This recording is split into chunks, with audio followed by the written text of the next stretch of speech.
All right, I encourage you to stick around. Ola's work and Ola's clips are just a few minutes long, very, very different, and you can see a completely different approach of the diversity of the use of these lenses for different size products. Thank you, Jendra. So thank you all for coming here. So I hope you will like what I'm going to show in a couple of minutes. I just want to give you a little bit of the context of what we do. So we are shooting a sci-fi project on the classic primes, and which is rather different than what Alex showed to us. And as my first intuition was to shoot them a sci-fi project on anamorphics, right? Because everybody, or nearly in every sci-fi production, is going to happen on anamorphic lenses. And then something interesting happened, because I was watching Shogun, which absolutely isn't a sci-fi movie, but which was shot on anamorphic glass. And what I particularly like about this series was that if you're shooting candles on anamorphic lenses, in the bokeh, the flames stay oval. And that changed something in my mind, because it completely changed the way I look at anamorphic lenses. And then Andreas from Sigma was asking me if I could consider shooting my sci-fi movie on the classics. I said to Andreas, yeah, of course I can, but you have to send me a test first, a lens set first, so I can test them. And this is what I did. Then I quickly figured out that the lens flares are taking the colors of the light source, which I really liked, and I liked the overall characteristics. And yeah, I didn't even order the high-speed primes to test as a comparison. Yes, please. The question is, you mentioned the learning curve, and you said I quickly figured it out. So how quickly? Well, I think I needed 1 week roughly. Okay. Of course, I executed a studio test, so in a controlled environment, but I also took the lenses outside to get a feeling for that. Yeah, and then I considered the lens choice while creating the lighting setup. So, and I would now just hit on play, so you see that's rather different. Maybe it's worth mentioning which camera you used. Yeah, that's also true. I'm using the SIGMA FP actually for creating this movie. So a camera I fortunately know pretty well by now. And yeah, so it's a little bit different than most other people are using. Okay, so let's go.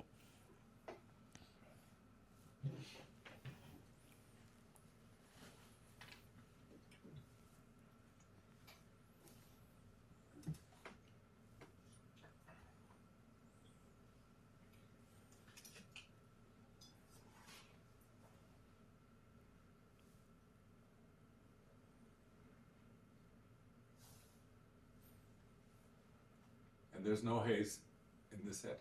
There is haze. Double trouble.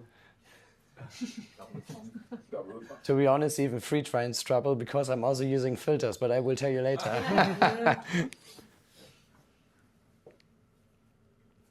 There you see the typical lens flares.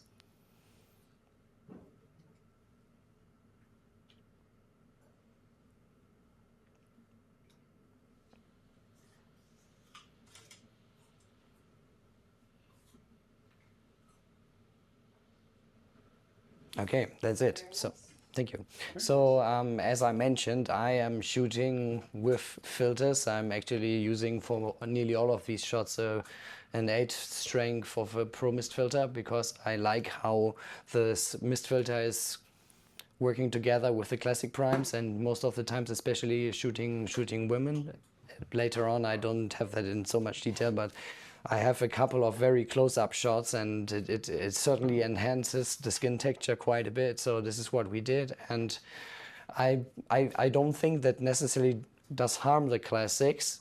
Yeah, if I would shoot a stronger mist filter, well, certainly depends. But for that project, I was also using haze, so I had to find a balance. And when I was creating these pictures in the pre-planning, I already knew that I would have to shoot a lot of wide-angle shots.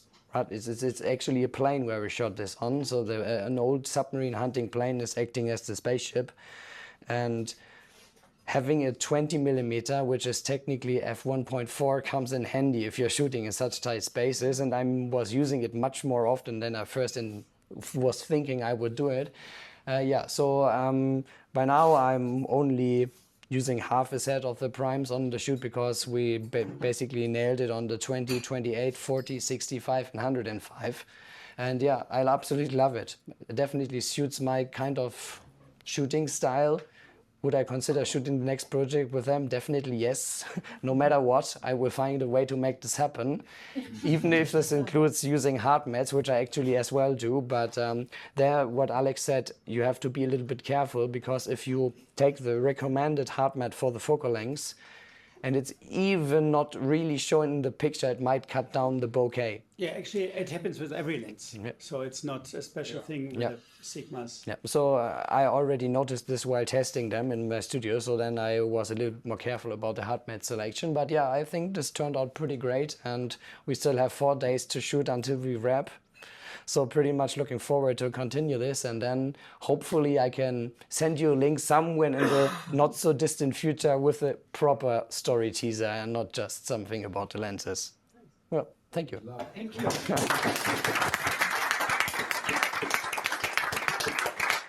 Okay. Back to Gendra. Oh no, just back to all of us. So, Back to us. open Q&A for Ola, for any of us, for all of us. More about Alex. Any other questions left? I'm just interested on the Let's color. turn up the lights. Yes. Turn up the lights. Where is I Martin? can't. Okay. The master of the lights cannot. Master of the lights. There he is. We will bring back the lights. Okay. Okay. Me, I have a question about the FP, the colors and so on. Yes. Did you do a lot of color grading with it, or? Well, it's actually, as we all prefer to say, it's non-final color yet, so not 100% decided, but it's a pretty rough grade, I must confess. So it's basically a Rec 709 conversion. It's some contrast after my choice, and I always go through some sort of film print emulation in the end. So in this case, it's Kodak 2383, and that's it, nothing more. I bet it's probably important to note that you shot raw. I shot raw. Yes, it's shot in ProRes RAW, and I lit, also maybe an interesting side comment, I lit all of the scenes to ISO 200 to make usage of the shifted dynamic range into the shadows, because I already knew shooting sci-fi would include a lot of dark scenes. Plus, most of the scenes I was asking that we have as much color separation, so color, opposite colors in the lighting scheme, which you hopefully noticed, to create 3 different types of day. We have a more neutral version with bluish fill, we have a more evening looking appearance with a yellowish and a blue, and we have the night look, which is red and blue, which I stole from actually ships, because ship bridges are lit in red to keep your night vision alive. So this is what I cloned into my spaceship, basically. Thank you. Does this answer your question? Perfect, thank you. Some more questions? Do you have a question? I do, I guess. How the look of this glasses kind of like help you with the soul of the story? Right, like the glass is so dreamy and soft, and this like, you know. It can be actually dreamy and soft, but I like that they are still extremely sharp. Plus, as I mentioned earlier, I knew I was going to have a lot of wide angle-ish shots, depending on how wide angle-ish I needed to go, but the set is really good. So even the wide angle lenses are still sharp, they still have tons of character, and my owned anamorphic set is the Surrey Venus set, and the worst lens of the full set is the 35. So that was already striking the set out of my consideration, and then I would needed to have to find another replacement, and then the Classics even came in more handy. Hope this answers your question. Yes. Perfect, thank you. Any other questions?